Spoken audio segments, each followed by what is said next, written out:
Assalamualaikum warahmatullahi wabarakatuh. Waalaikumsalam warahmatullahi wabarakatuh. Gimana nih kabarnya mahasiswa-mahasiswi semester 4 nih ya kan yang lagi digempur dengan UAS? Alhamdulillah. Walaupun Semangat. harus fresh dong. Ya harus fresh. Oke. Jadi kita juga harus semangat karena pada podcast kali ini kita akan membahas tentang isu yang sangat relevan bagi kita nih, calon-calon pengajar di masa depan yang kaitannya dengan teknologi. Nah, kenapa sih kita tuh harus memahami teknologi sebagai pengajar? Nah, itu sangat penting sekali ya kan? Kenapa? Karena kita sebagai seorang pendidik harus mampu mengkombinasikan antara pembelajaran di era sekarang dengan pembelajaran di era zaman dulu. Artinya memang seorang guru akan menjadi aktor utama, tapi kita harus mengetahui apa yang diminati bagi peserta didik kita. Apalagi kan sekarang bahasanya Gen Z ya, Gen Z, kemudian Gen Alpha, Gen milenial, itu kan tentu mereka udah paham sekali tentang teknologi. Jadi seorang guru juga harus mampu memahami teknologi dengan baik. Jadi yang akan kita bahas sekarang adalah ternyata nih masih banyak beberapa guru yang terhambat dalam proses profesionalitasan dia dalam pembelajaran. Nah, inilah yang akan kita bahas dan menjadi topik pembahasan kita pada kali ini. Ini sangat seru banget ya. Ya, karena kan kita semua ini dari Tarbiyah kan? Tarbiyah yang nantinya akan menjadi seorang pengajar. Oke, benar sekali. Nah, mungkin saya akan bertanya beberapa pendapat tentang hambatan apa saja yang dirasakan seorang guru ya kan terkait profesionalitasan dia dalam pembelajaran. Oke, mungkin bisa kita mulai duluan dari Hoirul. Ya, menurut saya sendiri seperti yang kita ketahui ya, pada era zaman sekarang ini teknologi itu harus lebih maju gitu ya kan. Nah, tapi ada beberapa hambatan itu menurut saya pribadi ya dari teknologi itu sendiri, yaitu seperti kurangnya akses digital ataupun akses jaringan internet yang kurang memadai untuk di daerah-daerah terpencil gitu, seperti di pedesaan gitu. Nah, itu kan biasanya sangat terbatas gitu bagi para pengajar ataupun lain sebagainya gitu. Oke, kalau dari Hoirul sendiri ternyata hambatannya adalah dari akses jaringan. Iya, itu sangat penting banget memang kalau di era digital sekarang. Gimana kan kita mau akses digital kan? Sekarang kita butuh jaringan untuk mengakses apapun itu gitu. Oke, ya benar sekali. Nah, kalau dari Hoirul kan jaringan internet yang kurang memadai ya. Nah, kalau dari saudari Ika sendiri nih, apa hambatan seorang guru? Baik, tadi kan Khairul sudah menyampaikan hambatannya yaitu akses internet yang tidak merata ya. Nah, kalau menurut saya itu hambatan yang sering dialami oleh guru dalam proses belajar mengajar di sekolah itu tentang sarana dan prasarana yang tidak memadai. Contohnya di sekolah di pedesaan itu kan tidak semua sekolah memiliki fasilitas ya kan, seperti proyektor, komputer. Nah, di mana misalnya seorang guru nih udah profesional tentang pemahaman digital. Nah, seorang guru itu sudah bisa membuat pembelajaran tentang digital yang saat ini seperti membuat video edukatif. Nah, karena kurangnya sarana dan prasarana ini menjadi hambatan untuk guru itu mengembangkan profesionalitasnya. Seperti guru ini akan menampilkan video edukatif yang sudah dibuat tadi karena mengikuti perkembangan zaman ya kan. Nah, saat ingin menampilkan ini ternyata hambatannya tidak ada proyektor. Nah, itu menjadi kemampuan guru itu jadi terpendam gitu, tidak bisa. Ini termasuk salah satu permasalahan yang penting. Iya. Harus kita lihat, harus kita pantau gitu ya. Mungkin kurangnya fasilitas ataupun sarana ini membuat proses pembelajaran kita di Indonesia ini mungkin sedikit terhambat gitu ya. Nah, ya ini juga menjadi sangat relevan nih. Kita kan ini berasal dari kota, ada yang dari desa kan. Nah, mungkin kita di kota di Jambi ini kita udah belajar bagaimana pembuatan PPT, bagaimana pembuatan video edukatif dan yang lain-lainnya. Nah, ketika kita mengajar di desa, ternyata di desa itu tidak memadai fasilitas awal. Kita di kota itu kan biasanya sudah terbiasa dengan teknologi. Iya. Ketika kita sudah masuk ke pedesaan itu kita merasa terbatas karena tidak ada teknologi gitu ya kan. Oke, benar sekali, benar ya, dari sinyal dan infrastruktur ini sangat berkesinambungan ya. Oke, mungkin kita bisa mendengar pendapat dari Kak Wintri, gimana Kak hambatan dari guru terhadap profesionalitasan dia dalam pembelajaran? Jadi tadi kan saudara Khairul sudah menyampaikan kurangnya akses internet. Kalau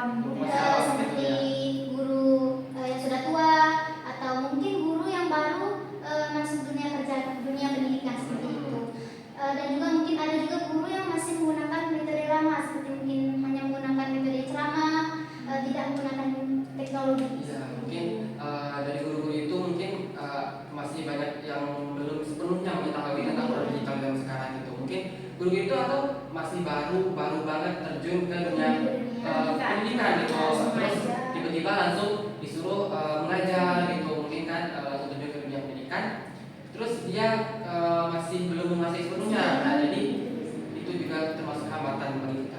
Iya, ternyata banyak sekali ya hambatan ketika kita menjadi seorang guru di era digital ini, antara dari sinyal, dari infrastruktur, fasilitas, dan juga dari pemahaman gurunya sendiri terhadap teknologi. Karena kita zaman sekarang itu harus mencakup permasalahan ini juga, tiga permasalahan ini, karena yang kan kita ketahui pendidikan zaman sekarang itu sudah mempermudah kita dari zaman yang biasanya serba manual, sekarang sudah serba bisa oleh digital ini sendiri. Oke, ini kan kalau kita sebagai seorang guru ya, gimana kalau misalkan kita melihat dari sudut pandang kepala sekolah sendiri mengenai permasalahan seorang guru untuk melakukan profesionalitasan dia dalam pembelajaran. Gimana kalau kita lihat Dandi, saudara Dandi ini sebagai seorang repsek nih, apa yang akan saudara Dandi lakukan ketika mendengar permasalahan-permasalahan dari guru-gurunya terkait agar dia mampu melakukan profesionalitasan dalam pembelajaran seperti itu? Itu gimana, saudara Dandi? Oke, saya mengambil beberapa pendapat dari teman-teman sekalian,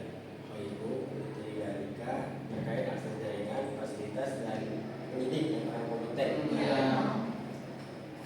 dalam era digital sekarang. Yang untuk akses jaringan sebagai kepala sekolah tentunya itu di luar dari pembiayaan yang telah diberikan oleh pemerintah. Itu lebih kepada pemerintah setempat yang memberikan pembiayaan di pemerintah itu sendiri pada daerah itu sendiri ya. Ya, seperti itu juga dengan fasilitas-fasilitas yang telah diberikan untuk memfasilitasi era digital untuk saat ini. Namun terkait dengan pendidik, kita harus memberikan pendampingan khusus kepada pendidik-pendidik yang khususnya tadi yang seperti Bumber ya. Kita memberikan pendampingan khusus seperti memberikan metode-metode yang kreatif seperti bermain puzzle yang tidak menggunakan era digital. Mungkin bisa diterima pendapat. Oke, sangat benar sekali ya. Kalau dari Capsek sendiri, kalau untuk sinyal ya kan, sinyal tadi itu dari pemerintah ya kan, nggak mungkin dari pihak sekolah. bisa mengatasinya. Nah, mungkin kalau dari sarana dan prasarana itu mungkin kepala sekolah bisa mengajukan pendanaan kepada pemerintah.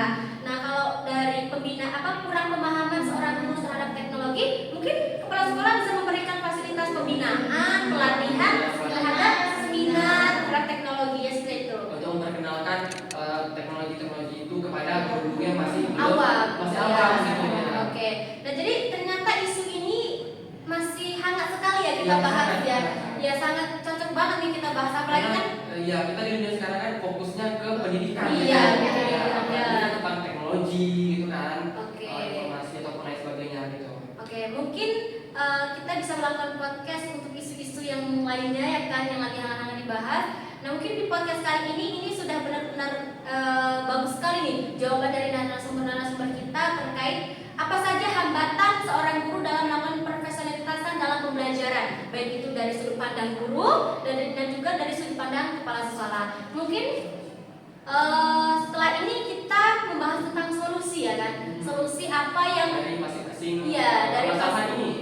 dari misalkan sinyal apa solusinya, infrastruktur, fasilitas apa solusinya dan lain-lain. Mungkin bisa langsung saja ke Hoiru. Mungkin ya kalau kita membicara tentang jaringan internet ini agak sensitif ya, karena ini berasal dari pemerintah, bukan dari pihak kita pribadi gitu. Berbeda dengan sekolah-sekolah swasta lainnya gitu. Mungkin kita sebagai sekolah negeri itu mungkin bisa mengajukan atau mengajukan permintaan kepada pemerintah untuk membangun jaringan internet di desa-desa terpencil gitu. Mungkin bisa membangun tower atau lain sebagainya, karena kan kita melihat ada juga isu-isu anak muda sekarang itu pergi ke tempat-tempat tinggi gitu, mungkin untuk mencari si daya yang tinggi. Nah, itu sebenarnya kita cukup prihatin terhadap permasalahan itu ya kan. Nah, jadi mungkin kita ke depannya pemerintah itu harus lebih melihat pendidikan ataupun jaringan-jaringan akses pendidikan di pedalaman atau di kota-kota desa-desa terpencil gitu, supaya lebih merata gitu.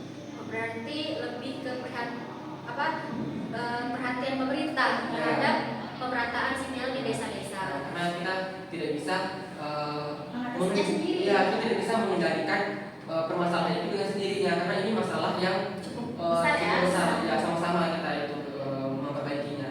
Oke, kalau misalkan solusi dari permasalahan yang Ika jelaskan di awal tadi gimana itu? Permasalahannya itu kan tentang sarana dan prasarana ya. Nah, mungkin kalau dari guru sendiri mungkin misalnya guru tersebut sudah membuat video edukatif, kemudian tidak ada proyektor. Nah, kan nggak mungkin nih guru harus membeli proyektor. Yang kita ketahui sendiri harga proyektor juga tidak murah kan. Terus tahu sendiri sekarang di dunia pendidikan gajinya juga tidak mungkin bisa memadai ya kan. Itu benar sekali kan. Harusnya ini tentang masalah ini kan harusnya pemerintah lebih perhatian ya kan. Kemudian mungkin guru ini jika guru itu punya laptop, mungkin guru itu bisa membawa laptop ke sekolahan terus menampilkan. Kemudian jika tidak ada, mungkin ya guru bisa menggunakan cara apa ya, pendidikan, cara mengajarnya yang lebih asik lagi gitu loh, sehingga siswa itu tidak bosan. Bukan dengan metode ceramah aja kayak diseling sama game lain-lainnya gitu. Mungkin itu kalau dari Ya, menurut saya. saya mungkin dari fasilitas sarana prasarana itu bisa kita kalaupun masih belum sempat atau masih belum terdapat atau masih belum mendapatkan fasilitas yang sempurna, mungkin kita bisa dengan mencari alat pengganti mungkin dari sarana prasarana itu. Mungkin kalau dari proyektor itu bisa kita mencari alat peraga untuk proses pembelajaran itu supaya lebih efektif lagi. Lebih asik, lebih nyaman Ya, lagi. karena proses pembelajaran ini ya kita itu ya namanya juga pendidikan ya, kita mencari ilmu. Bagaimanapun caranya kita harus mengajarkan supaya peserta didik itu lebih tahu lagi mengenai proses pembelajaran itu menjadi lebih sempurna gitu. Jadi kita harus mencari peran pengganti kalau misalnya sarana dan prasarana ini memang betul-betul sulit untuk masuk ke dalam desa-desa terpencil. Kalau misalnya kita bahas dari masa pedesaan terpencil gitu. Oke, kalau dari Saudari Witri sendiri nih, gimana nih hambatan ataupun solusi dan juga strategi yang dilakukan ketika seorang guru itu kurang memahami teknologi dalam pembelajaran, itu kan akan menjadi penghambat besar ya. Ketika jaringan sudah memadai, fasilitas sudah tersedia, tapi dari guru sendiri itu malah gurunya pula iya. yang menjadi permasalahannya. Iya. Nah, kalau menurut Fitri itu gimana? Atau sama dengan pendapat Dadi tadi? Jadi mungkin kalau menurut saya solusi untuk seorang guru yang kurang kemampuannya di dalam menggunakan teknologi itu mungkin agak sama ya dengan pendapat saudara dan Indi. Mungkin guru itu harus mengikuti pembinaan ya atau pelatihan mengenal apa-apa saja teknologi yang harus digunakan di dalam kelas, apa saja digunakannya. Terus mungkin juga bisa mencari tahu atau Mencari informasi lebih ya, luas. mencari informasi lebih luas di internet Ya, atau seperti guru bisa mencontoh dari YouTube kan sekarang udah karena kita kan familiar sekali kan. sudah bisa serba Instan, mudah, iya. instan. Oke.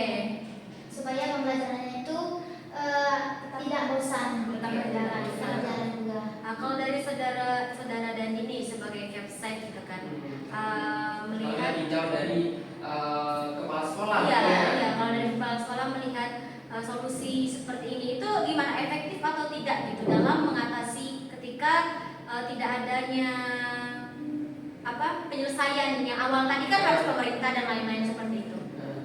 Untuk langkah yang seperti itu cukup efektif. Namun ketika ada urgen, memang ada suatu kegiatan yang memang membutuhkan kepala sekolah bisa mengambil tindakan seperti meminjam kepada dinas terkait dan dinas sekitar, meminjamkan untuk proyektor untuk memperagakan untuk misalnya seperti ada sosialisasi dari polisi datang ke sekolah untuk memprogramkan kenal potbrong atau narkoba dan segala macam. Kita bisa meminjam kita bisa meminjam kepada dinas terkait seperti itu. Mungkin juga ada solusi mungkin lebih ke loyalitas kepada guru, memberikan dedikasi penuh, yaitu meminjamkan proyektor pribadinya. Ya. Walaupun sedikit berat ya kan. Ya. Karena ini kan juga demi Kelancaran kita bersama gitu. Iya. Oke, ternyata jawabannya sangat luar biasa sekali ya, dan ya menurut saya pembahasan ini cukup relevan, cukup ya, karena ini juga terkadang menjadi pengalaman kita sendiri ya.